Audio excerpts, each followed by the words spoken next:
내가 악플러를 고소하더라도 악플러 입장에선 그냥 벌금 1, 200 내고 버티면 되는 걸까요? 그렇지가 않습니다. 최근에 한 유명 유튜버분이 억울하게 악플에 시달리게 되셔서 제가 이분에 대한 사이버 모욕 고소 대리를 진행하고 있습니다. 저는 평소에는 인터넷 기사나 커뮤니티 게시물을 보더라도 댓글을 잘 읽질 않고 보더라도 베스트 댓글 그 정도만 보고 나머지는 잘 안 보는데요. 그렇다 보니까 이런 악플 고소 대리를 업무를 하다 보면 항상 새롭고 또 신기하기도 합니다. 와, 상대방이 안 보인다고 어떻게 이렇게까지 심한 말을 적지? 그것도 굳이 댓글을 작성하는 수고로움까지 들여서 친한 친구들끼리 술 먹으면서 남 뒷담화할 때도 이렇게까지 심한 말은 잘 안 하지 않나? 그런데 뭐 요새 세상에 워낙에 이상한 사람도 많은 세태다 보니까 한편으로는 뭐 악플 정도야 충분히 있겠다 싶기도 합니다. 그런데 이 악플 생각보다 피해가 크죠. 유명인들 가운데는 악플로 인해서 고통을 받으시다가 마음의 병을 얻거나 심한 경우 극단적 선택을 하는 분들까지 종종 있고요. 그런 게 아니더라도 기업이나 개인의 이미지에 심한 타격을 입어서 이게 경제적 피해로까지 이어지는 경우도 있고요. 거기다가 요즘엔 인터넷, 특히 유튜버의 흔히 말하는 사이버레카, 이슈토크라는 분들이 많은데 이분들 중 영상 흥행을 위해서 특정인에게 마냥 센 표현을 하는 그런 분들도 많이 있습니다.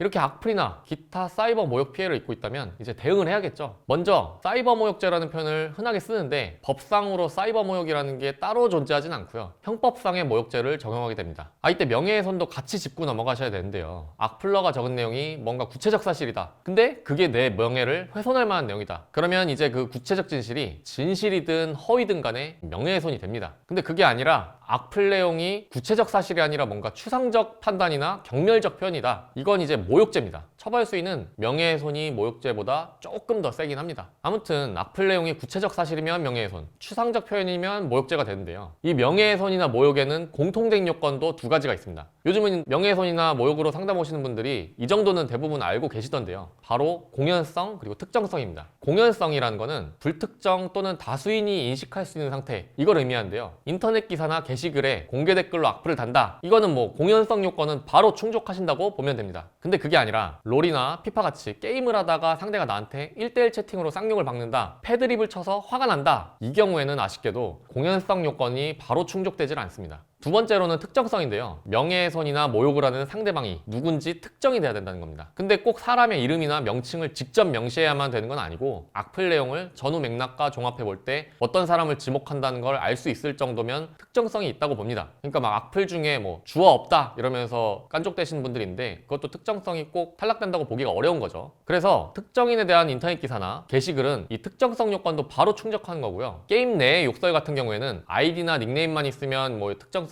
있다고 보기 어렵겠지만 그 외에 여타 개인정보가 나와 있다던가 하는 경우에는 충족이 될 수도 있습니다. 이렇게 말씀드린 모든 구성 요건들을 충족한 악플들은 명예훼손이나 모욕으로 처벌이 될 수가 있습니다. 실무적으로 악플들의 경우에는 그 혐의가 인정되더라도 거의 대부분 벌금형에 그치는데요. 이렇게 단순 악플이 아니라 사이버 레카의 경우 특정인에 대해서 명예훼손이나 모욕의 정도가 심하고 상습적이다. 그럼 이제 실형도 선고되는 경우가 있습니다. 아무튼 내가 악플러를 고소하더라도 악플러 입장에선 그냥 벌금 1, 200 내고 버티면 되는 걸까요? 그렇지가 않습니다. 벌금을 내더라도 피해자가 악플러에게 불법행위 손해배상 청구를 하면 이제 이미 같은 사안으로 형사적 판단이 나온 상황이기 때문에 바로 거기에 대해서 상응하는 위자료가 나오거든요. 근데 이게 형사 벌금 액수보다 절대 적지가 않습니다. 그렇기 때문에 악플러 입장에서는 어차피 돈은 나가야 되는 거 용서라도 받고 정가라도 면하는 게 이익인 셈이죠. 피해자분들의 경우 합의금을 얼마나 받을 수 있을지도 많이들 궁금해 하시는데요. 사안마다 다르고 악플 수위마다 다르긴 하지만 일반적으로는 한 1, 200만 원에서 정말 심하면 300만 원 정도까지 가기도 합니다.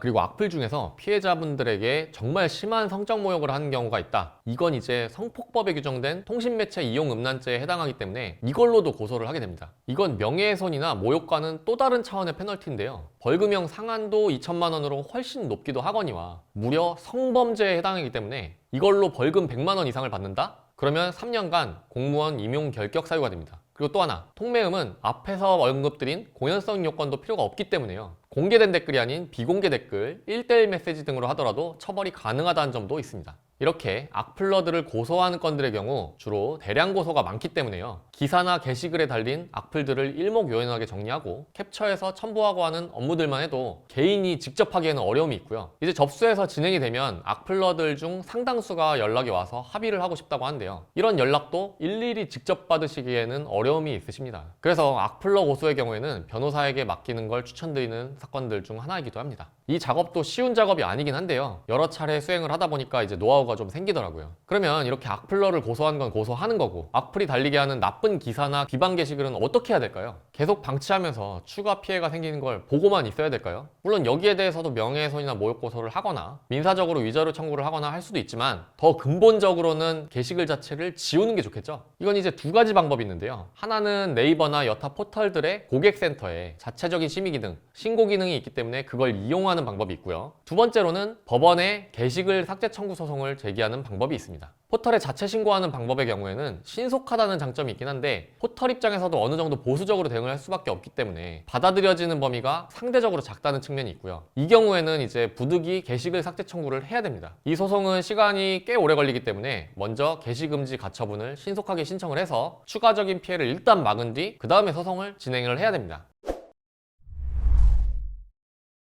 자, 그래서 오늘은 인터넷 공간에서 악플 등의 피해를 입은 경우 악플러들을 혼내주는 고소 요령, 그리고 그 밖에 피해 확산을 막기 위해서 고려할 수 있는 다른 방법들에 대해서도 함께 알아봤습니다. 오늘 말씀드린 내용과 관련한 궁금증은 아래 댓글로 남겨주셔도 되고요. 댓글에 제 연락처를 적어 놓을 테니까 언제든지 전화 주시면 자세히 알려드리겠습니다. 오늘 영상 여기까지고요. 다음 영상도 알찬 내용으로 찾아뵙겠습니다. 영상이 유익하셨다면 구독과 좋아요 부탁드립니다. 끝까지 봐주셔서 감사합니다.